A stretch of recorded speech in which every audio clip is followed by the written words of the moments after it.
Okay, so we've had our first introduction to Berkoff, looking at language and movement. We looked at the play called East. So now we're looking at a different Berkoff play called Lunch. We're only looking at it briefly. We spent a couple of lessons working on this. We were put into groups of 4 or 5. We were given an extra person, so 5.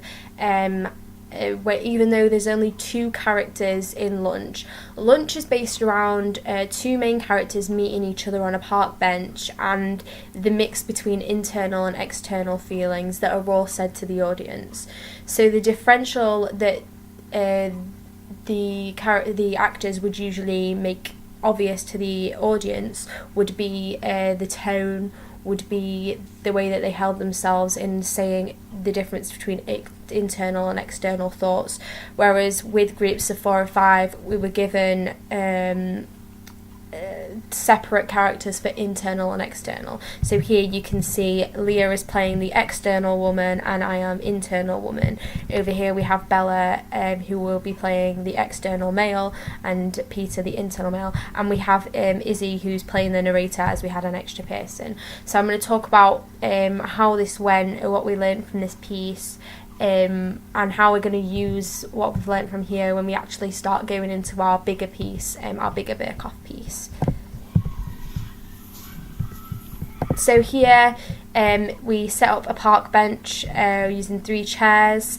This wasn't so important, as this was just trying to get into Berkoff's style more, so it wasn't really important that we needed an actual bench. It would have been perhaps easier later on because we have movement around the bench, but to be honest with you, it's not that influential. We had the internal people, the internal thoughts behind the external, but we also wanted to make them clear to the audience. So instead of sort of doing a physical thing like standing directly behind, like here, I think Peter, when he comes on, when Peter and Bella both come on, Peter isn't directly behind Bella, so you can still see that and the difference between both characters, but the similarities. So we had it so that they were both looking in the same direction, and Izzy comes in sort of playing the part of controlling the whole piece as it unfolds. Anywhere,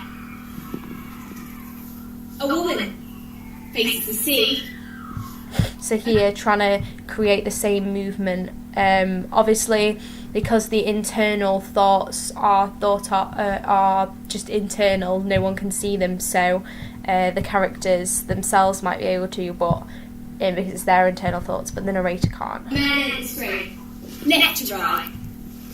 You never. There's over-exaggerated difference between masculine and feminine as well. That huge reaction. See.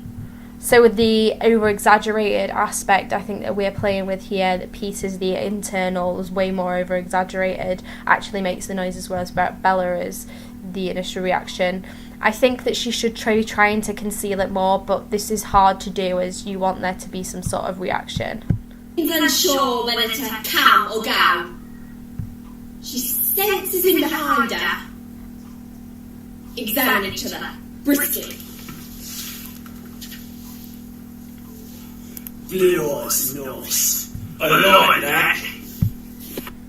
So this was trying to figure out the separate aspects when they talk about in the language. So Leah's using her hands to show off eyes, and we're talking about the opposite sex, the opposite person's physical attractiveness. It's sort of like the inner thoughts, examining, analysing the separate person, but without holding anything back, because obviously you have a filter, which is the external thoughts. I think it was, looking back on it, it was a bit unclear between the realism of it. I think we should have made it so that the internal thoughts were more abstract than the external thought characters, whereas it feels right now with what Leah's doing is too abstract, less naturalistic. It might confuse the audience a bit. I feel like I would be a bit confused, but I think it does make it clear what we are talking about. Nice. Fullness in lips, soft. So sort of, I feel as if we're acting out the words too much here. There is no interaction between the characters. I feel like there should be more of an interaction. It's a good descriptive piece and movement piece, especially I feel like utilising the bench, but the characters themselves have no interaction at this point. Hair, dark, soft. Skin smell, legs crossed, skirt short. So that obviously what he's saying is being shown physically, and I think with Berkoff he does that. He tries to physicalise a script and a piece, but all the movement I think is taken away from the feeling of the words, so I'm not too sure about the internal, external. Overall, I think that I found from doing this that it would work better with just 2 people instead of 4, because then you can show the contrast between internal and external thoughts, and you can also, you know, utilise Berkoff's style more to exaggerate certain internal and external thoughts. Catherine and Bruce did a piece where they played both internal and external just themselves, and I think it was a lot more effective. So I think that's what I took away from this, that's how Berkoff intended it and that's how it should be done. But this is obviously us trying to figure out the style. I think this over-exaggeration of movement and stuff needs to be played in a certain way where it's still understandable and where the audience can still clarify what character is who. And big, strong, worrying thoughts. Darker recesses leading to the various succubi and incubi swarming. So this interaction between the internal of the male and the external of the female is quite good, I think, sort of showing the thoughts that she's feeling, but I think it separates the internal female and external female, because we should be having a similar sort of emotional response, but me over exaggerating this. And I think if I had more time we might have been able to figure out more, but I also feel that the internal external male are so cut off.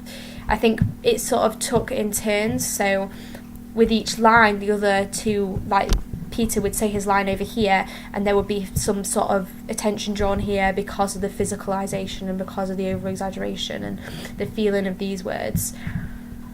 But over here is very static and there is still no interaction. We still need to go back to the fact that there are these 2 characters who are meeting on a bench, and I think that that's not clear here.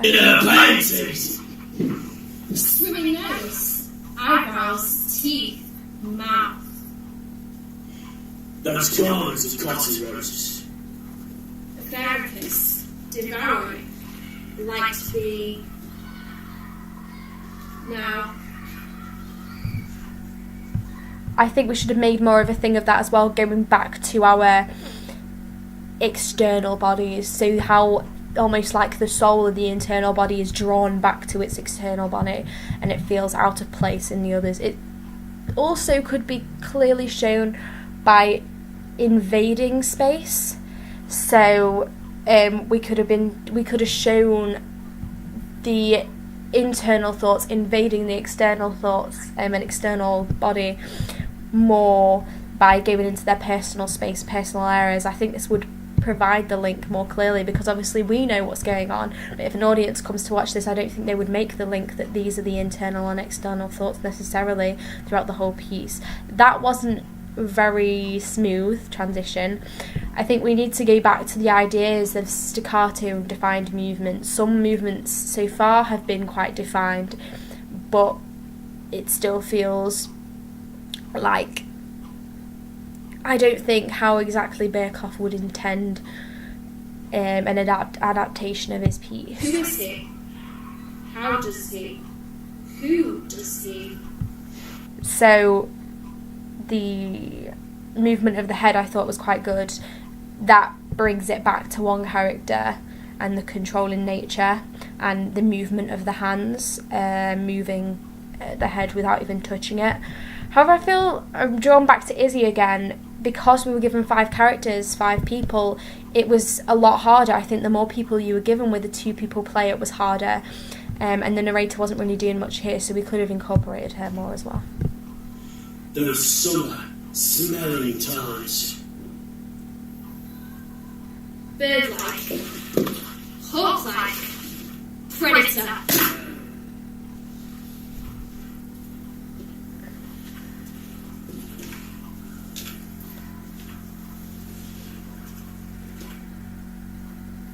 I love her. Seems calm today. I like it like that. So I think that was quite good. The first time that they had spoken, and I think that definitely showed like a difference, more a naturalistic thing, and I think we should have used that more throughout our piece.